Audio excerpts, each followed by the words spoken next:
Here we go. Just flying Figsy up in the air. Figsy's attached to a kite. And then this is down. Can you guess where this is? Can you guess where this is? Have a look in a second.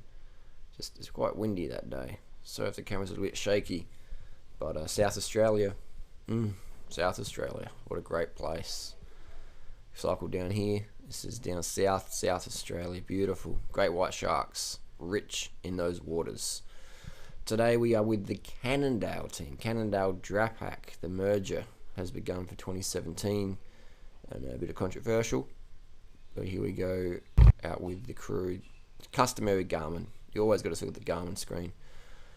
Looking for drop bears, basically. Someone said at 7:25. This is we've got the Cannondale Drapac. This is this morning. The day is Thursday, January something, South Australia, 2017. And you can see the Super 6 Cannondales. You can see the cadences, the variances. What riders can you spot in this clip? Is bananas. If you look closely, you can see the bananas. Not that ripe, but that's a good start. It's a good start. The red socks with the green. It's quite interesting. It's a good safety colour. Definitely stands out. The green, the fluo green, and the bikes. Cannondale with the was it SRAM? No, it's Shimano. It's Shimano. Sorry, it was Shimano hologram Cannondale cranks with Shimano derailleurs. And they're running the ceramic speed, super expensive derailleur pulleys. They're like $1,000 a pop or something like that. It's a really pricey product. But you can see the different techniques here. Someone's got warm the legs up out the saddle. Some people are spinning from the get-go. We did about 310 watts. We averaged about 4 watts per kilo. They're climbing about 4 watts per kilo on the hills. On the flats, just generally about 3 watts per kilo. 3 on the flat, 4 on the climbs. And 6 to win. 6 to win. And we did this climb in maybe 10 minutes 14. My best time is about 9:30, I think. So we climbed this about 45 seconds slower than my best PR by myself. So we weren't going full gas, but we were still giving it a bit of gas, a bit of stick. And it's always good to get a bit of draft coming up the hill. It's always good fun, and it sort of breaks up the first world problems of monotony of cycling. The world's best cycling. I mean, Adelaide, man, you can't beat it, really, can you? You can't beat it. You know, what can I even say in these videos? You know what the deal is. Spin if you want to win. Carb the fuck up. Adelaide's the best recreational cycling on the planet. Adelaide's like a talent hotspot. It's like a talent bed here. There's something in the water. There's something in the air. But Adelaide produces more elite level cyclists than any city on the planet ever. You know, it's just so crazy. It's just like, I don't know what's going on. Someone please let me know why we produce the world's highest level cyclists per capita. Not per capita. Per city ever. No other city has produced more elite level cyclists than Adelaide. It's just the training grounds, man. It's the training grounds. It's fucking world class, bro. It's world class. And Two and Under is a unique race in that it only in the race in the world that I'm aware of that starts, it has a central hotel in the CBD. It's in the CBD, bruh. The Hilton, right? They've got the tour village. Come down and do it, Adelaide, and check it out, man. It's heaps good. It's like the only race in the world you can do that. I mean, I've watched the Tour de France. I've watched Paris-Roubaix, Flanders, Amstel Gold, Ghent-Wevelgem, and all that stuff. And it's good fun, but nothing beats Down Under, bro. Nothing beats Down Under. You know, it's just so rad, man. It's just so fucking rad here. And just so many options. And today there was like 4 teams coming up, 5 teams. Orica came up here. Astana came up. Cannondale Drapac came up. Dimension Data came up. We had, who else do we have? We had Katusha. Katusha came up the Bolero. The Windy Point. It's a very nice climb. It's a very fast climb. It's really a fast climb. If you want to be for the KOM, I think Joseph Cooper's got that. JC Driver. He's the Strava champ. He went faster than fucking Two and Under went up here. So that's pretty... Dude was fucking motoring 478 watts for like 6 minutes something. Crazy time. Crazy time. Look at that cadence at the right of the back here. Look at those little red socks dancing around, you know? What's red socks? Like Santa's little helper. Just cadence, bro. Cadence. There's people out there who just don't get it. Cadence, man. Like, I'm not sure why people argue with me. It's like, are you fucking... No, now, what I'm going to say now, I don't mean to be offensive, but can't you fucking see that the pros spin when they're pushing watts, man? Can't you see that?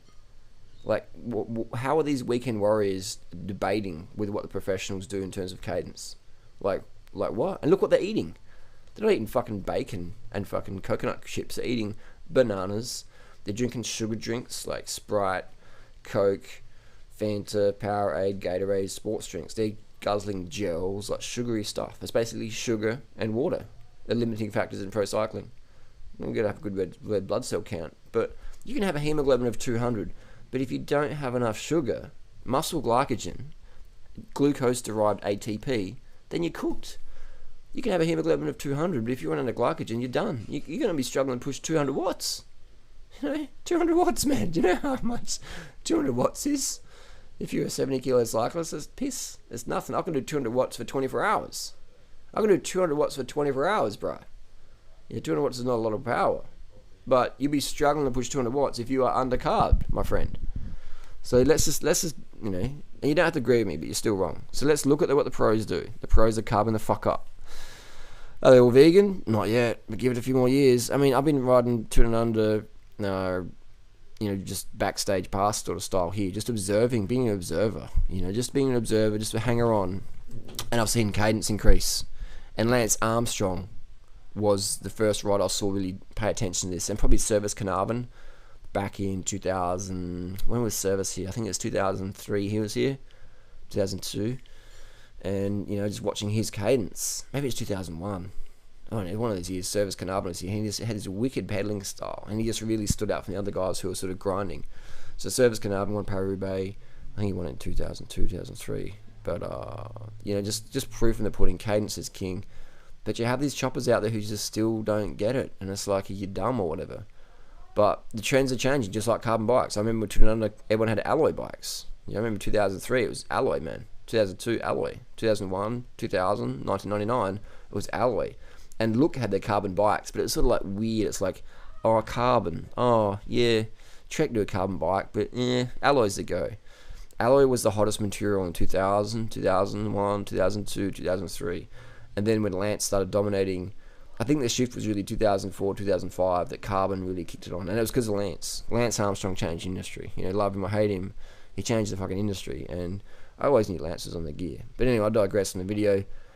I just love seeing it, just that cadence, man. These riders, mate, could just ramp up to 450 watts. 450. They'd be doing 450 up here, bro. 450, bro. 450, lean gains, cadence. Spin to fucking win. I didn't just fart. I'm sitting on a football. Hang on, listen. You can't really hear it, but I didn't fart. It's just my foot on the football. It just sounded like a fart, but it wasn't. But cadence, bro. And getting out the saddle, right in front, out the saddle, you can sort of do that. Maybe your legs a little bit. You get like a saddle sore, or you sort of, you just want to sort of open the legs up a bit. Get out the saddle, put it in high gear. Excuse me. And you're good to go. And I think Paddy Bevan's at the front there. He's got really good pedaling style. He's just like really, he's angry. He's an angry pedaler, but really good form. Just really solids, spinning. It's Team Car going past. But you just see, man, that I remember Paddy Bevan when he went up corkscrew, set the record up corkscrew. He really stood out, and his cadence, his pedaling was just very, very, very standout, very, very standout. And now he's got a pro contract. So you're pedaling, you really want to.